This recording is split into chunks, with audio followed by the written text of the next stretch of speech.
¿ok? Vamos a, entonces, como les dije, ya estamos llegando a la parte final. Estamos viendo unas otras cosas importantes y, y terminaremos con esta parte, ¿ok? Bien, entonces nos encontramos en este tema. La iglesia en México y Latinoamérica.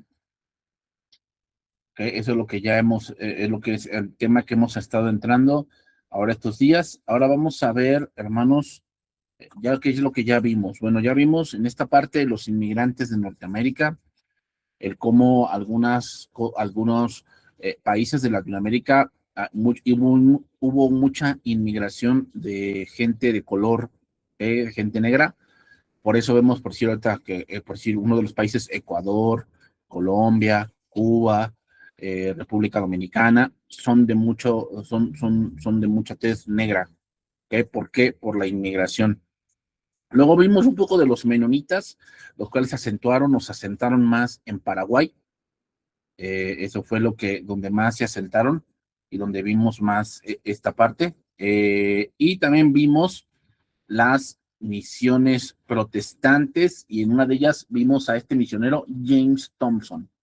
O también en algunos otros libros lo vamos a encontrar como Diego Thompson, ¿ok? Como Diego Thompson. Así los vamos a encontrar. Entonces, fue uno de los hombres que más trajo o que más movió esta parte, hermanos, de lo que fue el protestantismo. Bien, hermanos, entonces voy a avanzar ahora a lo que fue América Central, un poco de América Central y después vamos a ir viendo algunos otros países, hermanos, que tuvieron así como un movimiento carismático. Y también vamos a ver cómo hubo movimiento carismático también en México, para irnos cerrando e ir cerrando esta materia. Bien, en América Central, hermanos, mucho del protestantismo se estableció en Guatemala. ¿Eh? Mucho del protestantismo se estableció en Guatemala.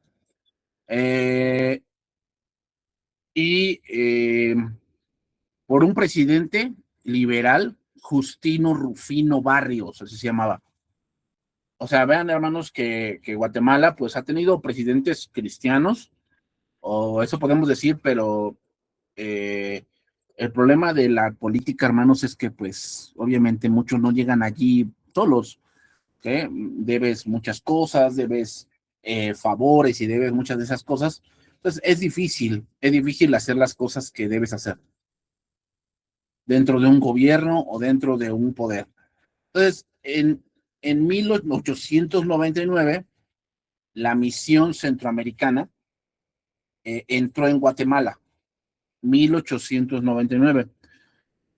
Y esta misión centroamericana, hermanos, fue movida o fue impulsada por un pastor tejano que le sonará muy conocido, Sirius Scofield.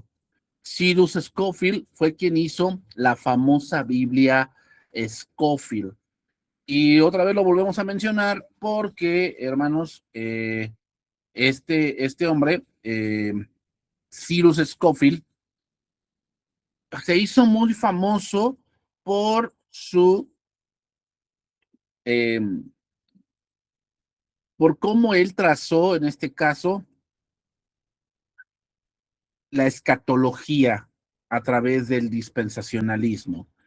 Y obviamente, hermanos, esa manera de ver la escatología trajo muchos adeptos, muchos conversos, y su proclamación de la inminente fin de la historia y su pretensión de haber resuelto los misterios del Apocalipsis, pues hizo que mucha gente adoptara esa postura.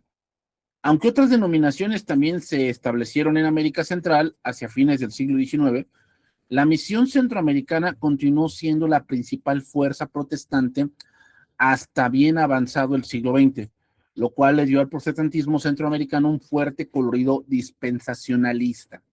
Y podemos ver que hay mucho de esto en Centroamérica, y hay congregaciones, de hecho de Guatemala, pues ahí está este falso Cash Luna, y también ahí en Guatemala podemos encontrar a otro falso llamado Sergio, de la iglesia o de la congregación Ebenezer.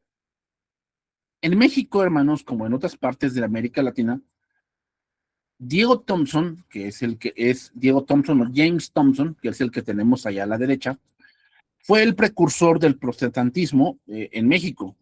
Poco después, otros representantes de la Sociedad Bíblica Americana visitaron el país y distribuyeron Biblias. Pero fue, sin embargo, la Guerra Mexicoamericana del 1846 al 1848 lo que abrió camino al protestantismo, ¿no? La más antigua denominación protestante en México, la Iglesia Episcopal, tiene sus orígenes en el 1853, cuando el misionero norteamericano Nicholson fundó la Sociedad Apostólica Mexicana. Entonces, en 1861, dos ex sacerdotes católicos romanos formaron la Iglesia Mexicana, ya que se ha dicho que seguían el patrón de la Iglesia de Inglaterra, o sea, la Iglesia Anglicana. ¿Cuál era la diferencia entre la Iglesia Anglicana y la Iglesia Católica? Bueno, la Iglesia Anglicana sustituyó el Papa por el Rey, ¿ok? Poco después recibió el nombre de la Iglesia de Jesús. En 1909, hermanos, se unió a la Iglesia Protestante Episcopal de los Estados Unidos. Y poco después, hermanos, de la fundación de lo que a la postre llegaría a ser la Iglesia Episcopal, llegaron otras denominaciones atraídas tanto por las noticias constantes que llegaban de México después de la guerra como por las políticas liberales de Benito Juárez. Entonces, hermanos, todas estas iglesias tuvieron cierto crecimiento moderado y la mayoría de esas combinaba la evangelización con la obra educativa, fundando escuelas a la par de las iglesias, y por eso vemos, vamos a estar viendo ya escuelas que son dirigidas por monjas, por frailes, por ¿cómo se llama? Conventos, cosas así. Entonces, hermanos, tras la independencia de casi toda América Latina a principios del siglo XIX, entran en escena Cuba y Puerto Rico, que fueron las únicas dos colonias españolas en el hemisferio occidental, situación que terminó en 1898 como resultado de la guerra entre España y los Estados Unidos. En Cuba, la lucha por la independencia había comenzado en 1868, 30 años antes de la intervención estadounidense, y como resultado, hermanos, de aquella lucha, muchos cubanos habían partido al exilio en Tampa y Cayo Hueso, en la Florida. Ahí algunos se hicieron protestantes, algunos cubanos, y organizaron sus propias congregaciones. Y esas congregaciones de cubanos en la Florida comenzaron a enviar Biblias a Cuba. Y más tarde, algunos de sus miembros fueron a la isla misma como misioneros. La primera congregación protestante se organizó en la ciudad de Matanzas en 1884, y aquella congregación fue el inicio de la Iglesia Episcopal de Cuba. 6 años más tarde, la Junta de Misiones de la Iglesia Presbiteriana de los Estados Unidos recibió una carta inesperada informándole que quien la escribía, se llamaba Evaristo Callazo, había formado 3 iglesias protestantes y una escuela para niñas en Cuba y pedía el apoyo de la Junta. Ese apoyo tomó la forma de un misionero que hasta entonces había trabajado en México y que organizó las congregaciones fundadas por Collazo como iglesias presbiterianas. Por último, cuando el fin del régimen español lo hizo posible, varios pastores cubanos que habían estado sirviendo en la Florida regresaron a la isla, y algunos de ellos con parte de sus congregaciones. Puerto Rico, por otro lado, hermanos, no alcanzó la independencia como resultado de la guerra hispanoamericana, sino que pasó a ser territorio de los Estados Unidos. A raíz de esa guerra, en 1898, la labor misionera protestante comenzó en la isla. Pero mucho antes, 1868, un hombre llamado Antonio Vadillo Hernández, quien había estado visitando la isla de Santo Tomás, encontró allí una Biblia y regresó a su ciudad natal en Aguadilla, en Puerto Rico, y él y su familia se dedicaron a estudiar la Biblia. Como resultado de ese estudio, cuando el primer misionero protestante llegó a Aguadilla en 1900, encontró allí un grupo que se le daba el nombre de creyentes en la palabra, y esto vino a ser el núcleo principal de la iglesia presbiteriana en Puerto Rico.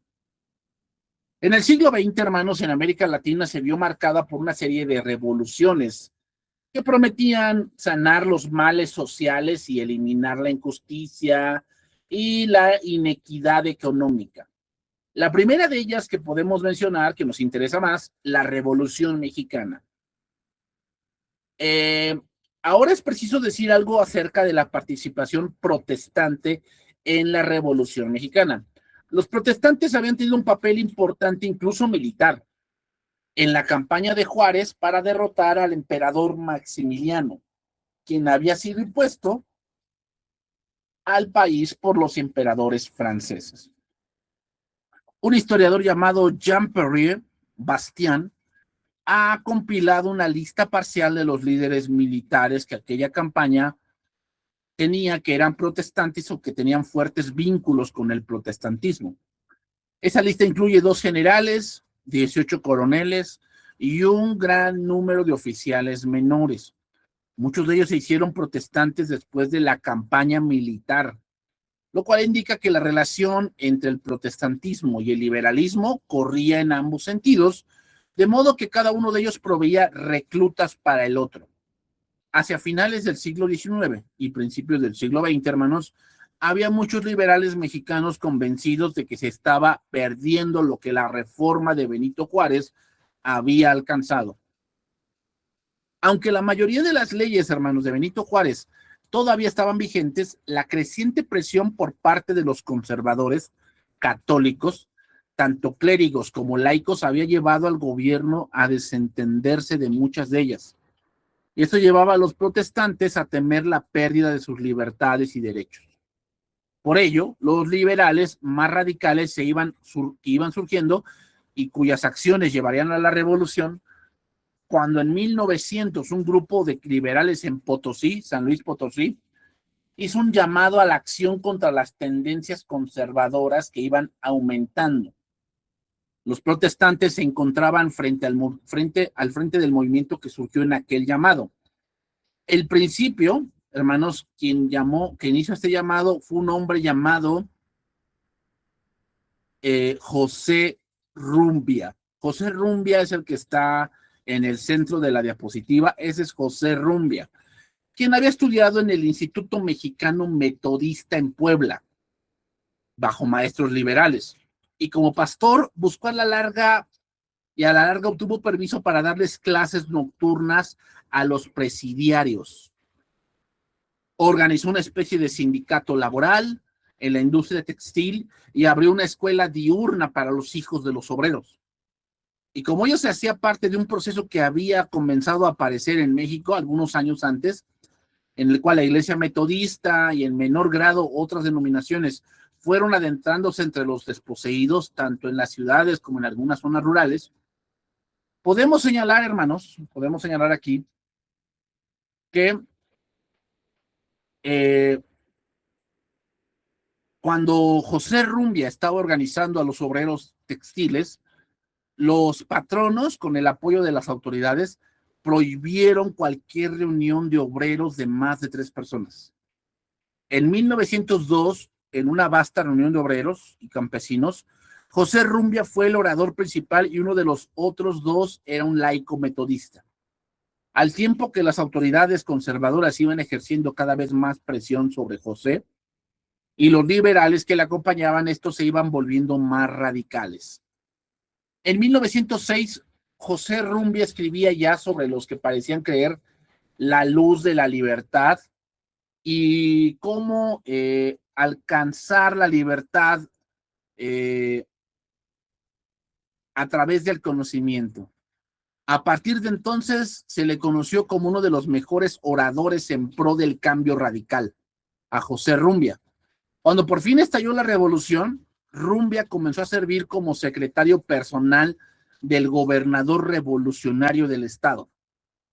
Pero en 1913, cuando los enemigos de la revolución alcanzaron el poder, José Rumbia fue fusilado. El caso de Rumbia, hermanos, no fue único. Al contrario, la participación protestante en el proceso revolucionario fue extensa, tanto entre las filas de los revolucionarios como en el de sus jefes. Eh, hay listas impresionantes, hermanos, de los líderes protestantes de la revolución, señalando que muchos de los grupos organizados en diversas zonas del país estaban encabezados por protestantes. Esto muestra claramente que a principios del siglo XX, los protestantes mexicanos estaban involucrados activamente en la vida política del país y que en su mayoría apoyaban las reformas sociales y agrarias propuestas por los revolucionarios, así como naturalmente las posturas anticatólicas de los mismos. Aunque la Revolución Mexicana, hermanos, no se oponía al protestantismo, trajo, sin embargo, grandes sacudimientos que afectaron la vida de las iglesias. Tanto pastores como laicos partieron para unirse a los rangos de los militares o para servir en los gobiernos revolucionarios. Miles de mexicanos se vieron desarraigados, entre ellos muchos que inmigraron hacia los Estados Unidos, y esto incluía un buen número de protestantes. La guerra interna entre los diversos bandos a manos de revolucionarios penetró también en las iglesias, particularmente en las que estaban más involucradas en la revolución. Además, puesto que muchos misioneros abandonaron el país por razón de la violencia, se produjo una gran escasez de personal y de recursos económicos. Entonces, hubo muchos protestantes que por temor a la repetición de aquellos tiempos de violencia y hasta del caos, se volvieron más conservadores que lo que habían sido antes de la revolución. Muchos llegaron a la conclusión, hermanos, que la iglesia debía limitarse a lo estrictamente religioso y no involucrarse en la política ni en la acción o el debate social. Sin embargo, siempre permaneció en el protestantismo un fuerte número de creyentes convencidos de que su fe debía resultar en acción social en defensa de los desposeídos. Entonces, muchos de ellos eran también personas de fuertes sentimientos nacionalistas, que buscaban la manera de ser a la vez protestantes y totalmente mexicanos. Un claro ejemplo, hermanos, fue un hombre llamado Alberto Rembao. Alberto Rembao. Alberto Rembao es el que está en el centro. Alberto Rembao, quien luchó en la revolución y fue rescatado de un cargamento de cadáveres por una misionera llamada Ana, fue rescatado Alberto Rembao de esa carga de cadáveres y la misionera le cuidó y le habló de su fe. Años más tarde, Rembao diría que había perdido una pierna como resultado de sus heridas, pero que también había ganado una fe.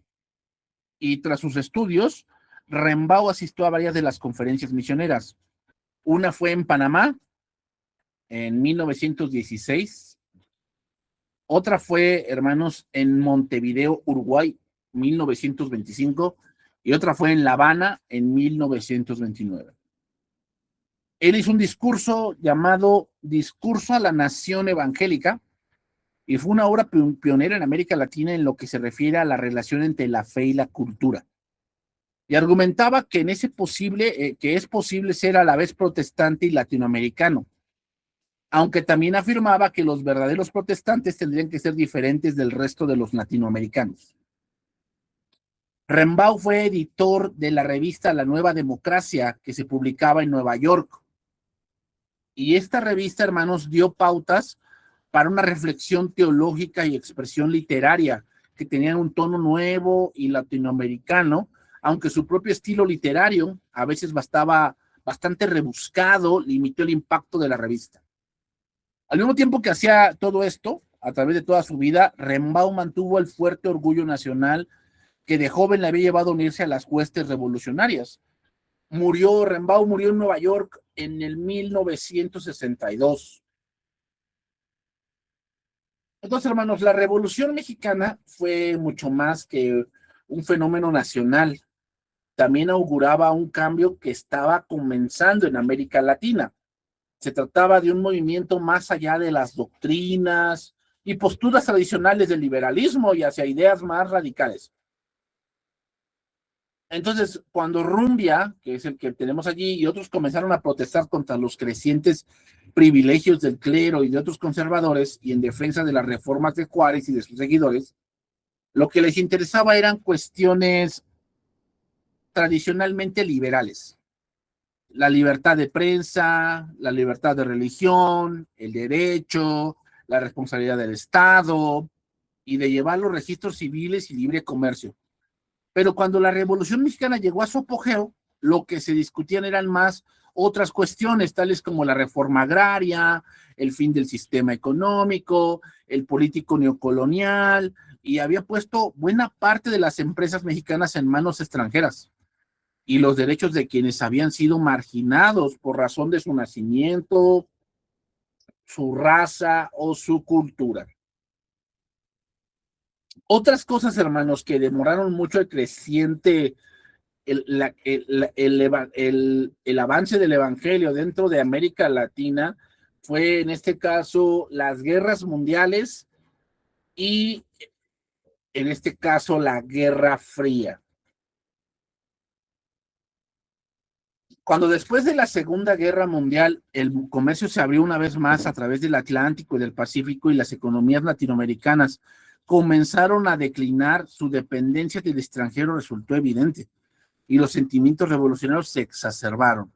Y eso añadió la Guerra Fría, que hizo que los Estados Unidos apartaran su atención del hemisferio occidental y la dirigieron al otro lado del océano. En 1959, la Revolución Cubana tuvo como resultado que la Guerra Fría llegara también a América Latina y obviamente la Revolución Cubana dirigida por el Che Guevara. Para muchos en todo el continente, Cuba vino a ser el símbolo de justicia y liberación, pero para otros, Cuba es el símbolo de la tiranía y el caos revolucionario. Hacia fines del siglo XX, hermanos, en buena parte de América Latina el epíteto de liberal en materia económica llegó a ser casi un insulto, pues se culpaba al liberalismo capitalista de buena parte de los males económicos y sociales de América Latina. Por ese liberalismo se entendía el libre comercio, el libre movimiento de los capitales, algo parecido a lo que Estados Unidos por la misma época se llamaba conservadurismo. Y para el protestantismo, hermanos, esto significó que su antigua relación con el liberalismo político no era ya una ventaja. Iglesias que habían comenzado en el siglo XIX como campeonas de la democracia y por lo tanto parecían ser la ola del futuro, ahora habían quedado postergadas por los acontecimientos del siglo XX.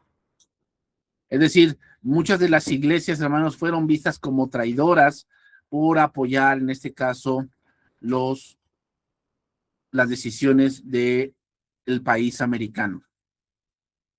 Bien, ahora vamos a pasar al pentecostalismo y los movimientos autóctonos. A principios del siglo XX comenzó un movimiento que se haría sentir en casi todo el cristianismo, y es lo que comúnmente se le denomina el pentecostalismo o carismático. Estas dos palabras, pentecostal y carismático, hermanos, se usan frecuentemente como sinónimos. Etimológicamente, el primer término, que es pentecostal, se refiere al derramamiento del Espíritu Santo sobre los primeros discípulos, tal como lo narra el segundo capítulo del libro de los Hechos, el cual tuvo lugar en un día de la fiesta judía llamada Pentecostés, que significa 50 días. El segundo término viene de la palabra griega que significa don, de carisma, es decir, y se refiere a los dones del Espíritu, particularmente a los dones extraordinarios, tales como el hablar en lenguas, la sanidad y la profecía.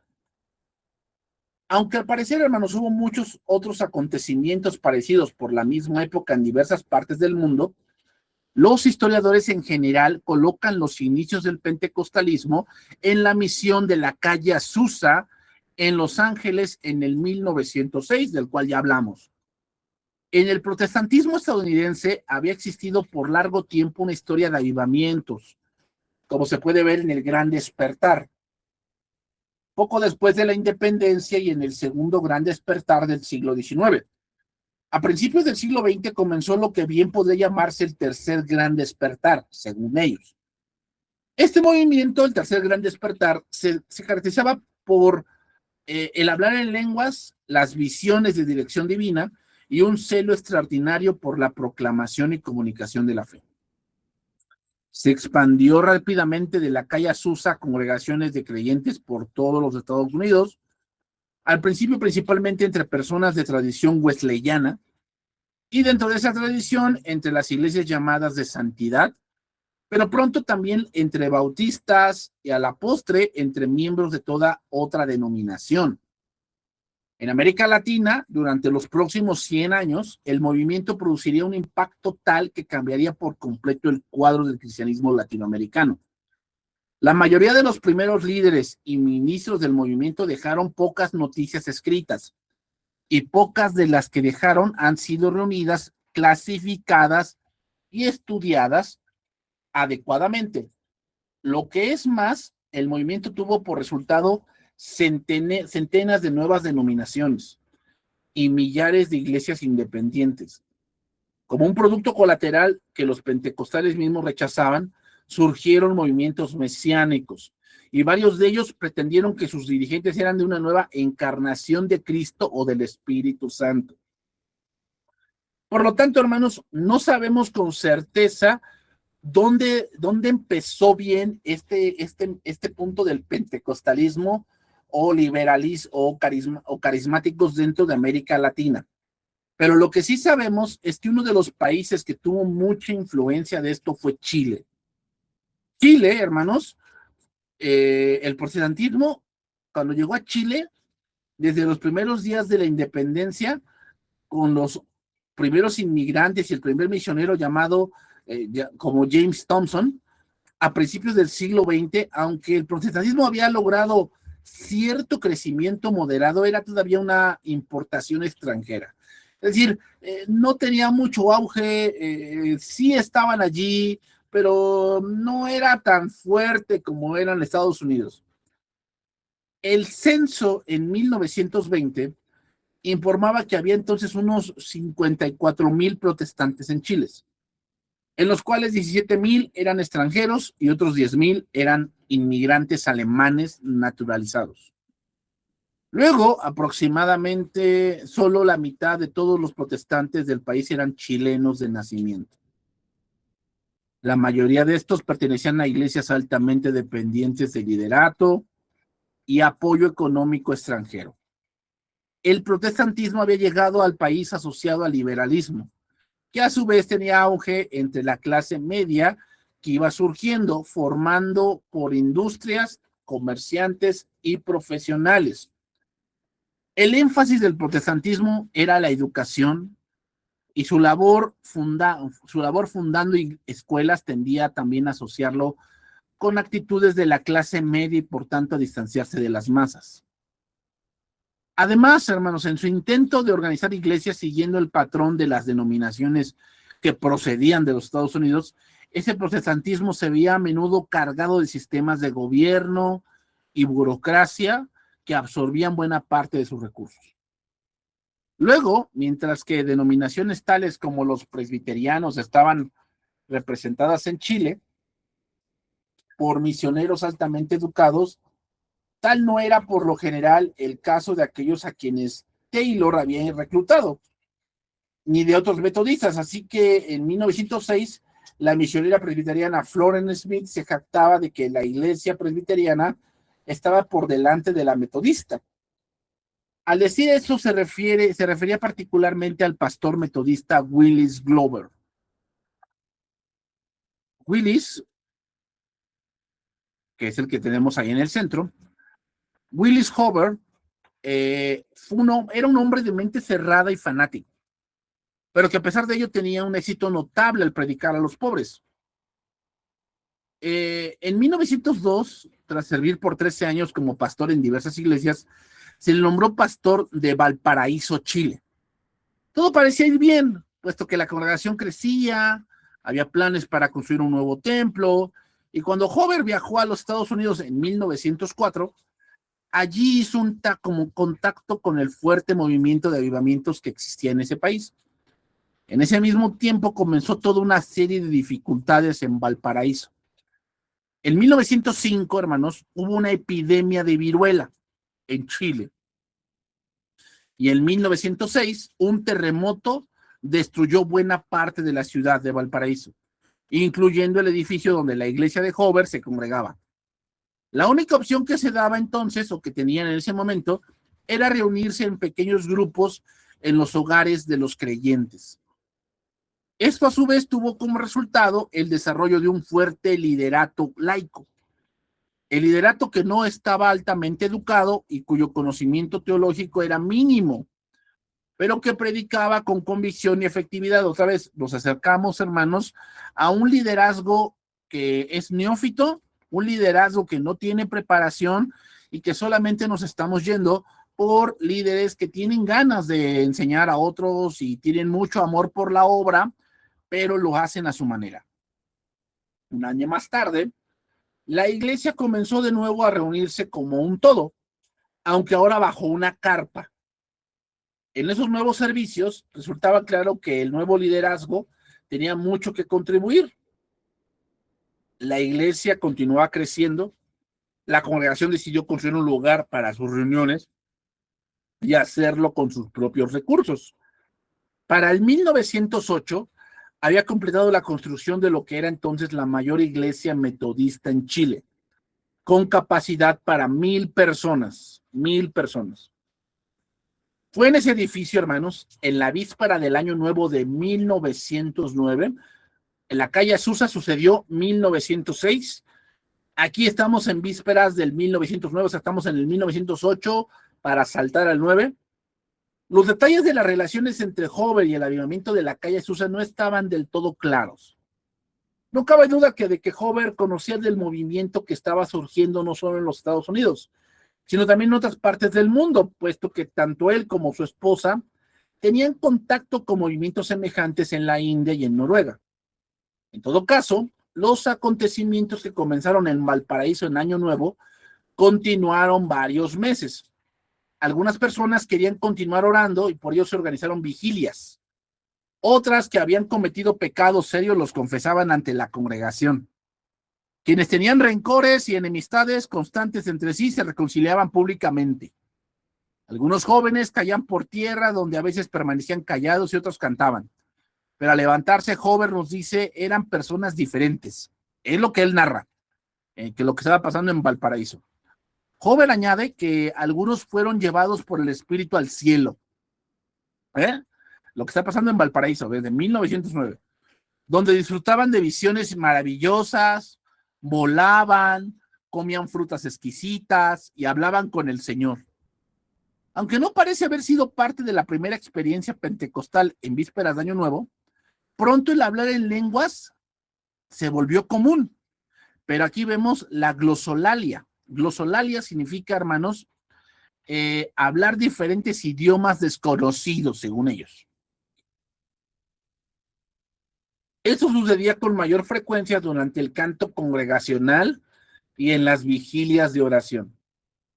Desde el principio, Hoover, como sus seguidores, tomaron muy en serio lo que dice San Pablo, que cuando alguien habla en lenguas desconocidas, otra persona debe interpretarle. La interpretación en lenguas se veía como un don del Espíritu paralelo al don mismo de hablar en lenguas. En 1910, Hoover escribió una carta en la que se maravillaba ante este don particular de la interpretación. En ella hablaba de su ritmo, de tal manera que una persona pronunciaba una frase en una lengua desconocida y entonces daba lugar para que otra tradujera lo que se había dicho y comparaba esa experiencia con el ritmo de su práctica anterior de traducir por los visitantes de su iglesia que no entendían el castellano. También declaraba que así como el Espíritu escogía a quienes hablarían en lenguas, también el Espíritu escogía a quienes recibirían el don de la interpretación. Otra práctica, hermanos, que ya existía en cierto grado entre los metodistas, pero que florecería en la iglesia metodista pentecostal, fue la de los testimonios, que tenía un lugar importante en el culto pentecostal. En tales testimonios, alguien contaba ante la congregación lo que Dios había hecho en su vida. Hablaban acerca de experiencias, de perdón de pecados, de actos de reconciliación, de curas milagrosas y de cómo Dios había suplido sus necesidades. Tales testimonios generalmente iban unidos a oraciones por los enfermos, los acongojados, la imposición de manos, que no se limitaba ahora a quienes tenían autoridad oficial, y las profecías pronunciadas por quienes proclamaban ese don particular. Quizás lo más sorprendente, hermanos, de todo esto era el celo con que los creyentes daban testimonio de su fe. Salían a predicar en las calles e invitaban a sus oyentes a creer en Cristo y a ir con ellos a la iglesia. El propio Hover se sorprendía de modo en que niños y niñas y mujeres tímidas hablaban con un poder que dominaba a los oyentes, muchas veces haciéndoles temblar o llorar. Pero al mismo tiempo, otros acontecimientos parecidos estaban ocurriendo en Santiago de Chile. Esto es en Valparaíso. Ahora vamos a Santiago de Chile. Un domingo por la mañana, hermanos, en el servicio de la Segunda Iglesia Metodista de Santiago, una mujer conocida como la hermana Elena, quien decía tener el don de profecía, le pidió al pastor que le diera oportunidad para dirigirse a la congregación. El pastor se lo negó y hubo protestas por parte de algunos de la congregación que decían que se le debía dar oportunidad de hablar. Esa tarde, hermanos, en una de las misiones de esa misma iglesia, la hermana Elena otra vez pidió que se le permitiera hablar. Cuando el pastor se lo negó, salió al patio donde le siguieron muchos que querían escuchar lo que quería decir.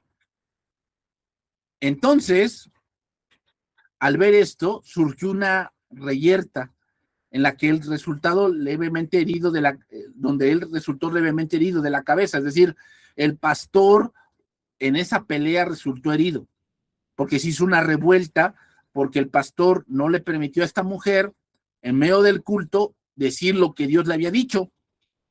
En otro lugar de Santiago, cuando la primera iglesia metodista se preparaba para celebrar su servicio vespertino, el pastor, quien había oído de lo que había acontecido en la otra iglesia, invitó a la policía a estar allí para mantener el orden. Cuando la hermana Elena pidió hablar, el pastor le ordenó callar, puesto que no le obedeció, fue arrestada por quebrantar la paz.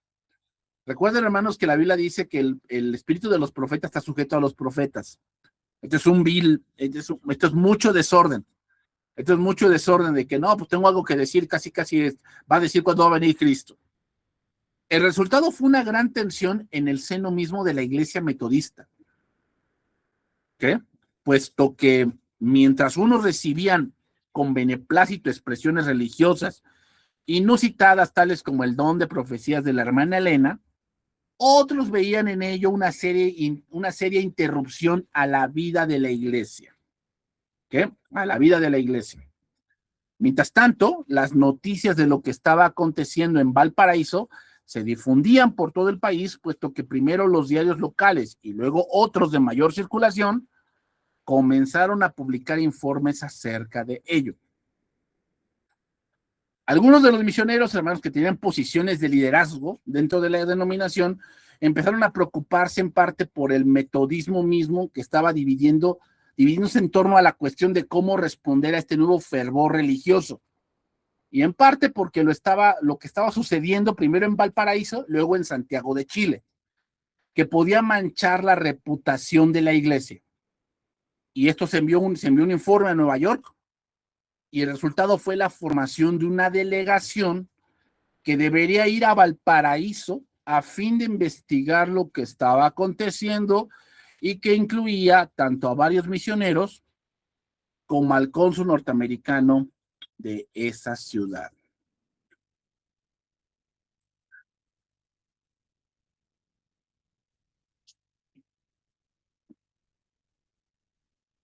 A ver, hermano, ¿qué pasó?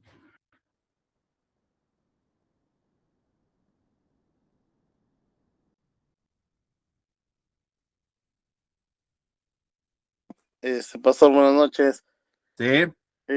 Nada más hay mi duda, que tengo.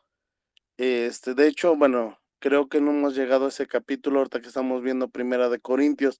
No sé si inclusive toque este jueves mañana o próximamente.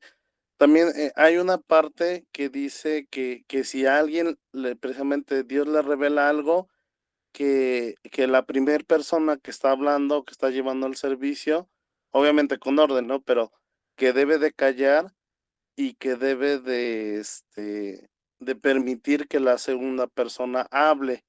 Ahí no sé entonces cómo se puede interpretar ese versículo. Sí, hermanos. El pasaje que está citando el hermano tiene que ver entonces con el cómo es el orden de la iglesia, y el punto es que en ese momento recuerden que no había, en este caso todavía, la palabra o todavía el canon completo. Entonces lo que se hacía ahí era que se da una porción de la Biblia y las personas, en este caso hombres, lo que se hacía era que daban lo que Dios les daba en ese momento. Después, los padres de la iglesia regulan esa parte, ya teniendo el canon. Entonces, lo que se debe de hacer, en este caso, pues sí, que estamos leyendo con esta hermana que quería pasar al frente, es que en este caso, primero debía haber ido con la autoridad para ver qué Dios le había revelado. Lo que ella estaba haciendo era que estaba queriendo quitar la palabra por decir lo que ella había tenido. Entonces, en el caso de Corintios, los hermanos, cuando hablaban, pues obviamente se les daba participación respecto al asunto que se estaba tratando de las escrituras en ese momento. Después, como les digo, ya no se hacen ese tipo de cosas. ¿Por qué? Pues obviamente porque sabemos que cuando la palabra revelada o la palabra inspirada está siendo expuesta, pues nada hay más importante que lo que la palabra expuesta. En este caso, que estaba sacando de Santiago de Chile, pues obviamente trajo, como lo estamos viendo, mucha, ¿cómo decirlo? Pues mucho desorden, hermanos. Y eso también trae confusión dentro de la iglesia. Entonces, no estamos, yo en mi punto particular, hermanos, como se los digo, yo no estoy a favor de los testimonios. ¿Por qué no?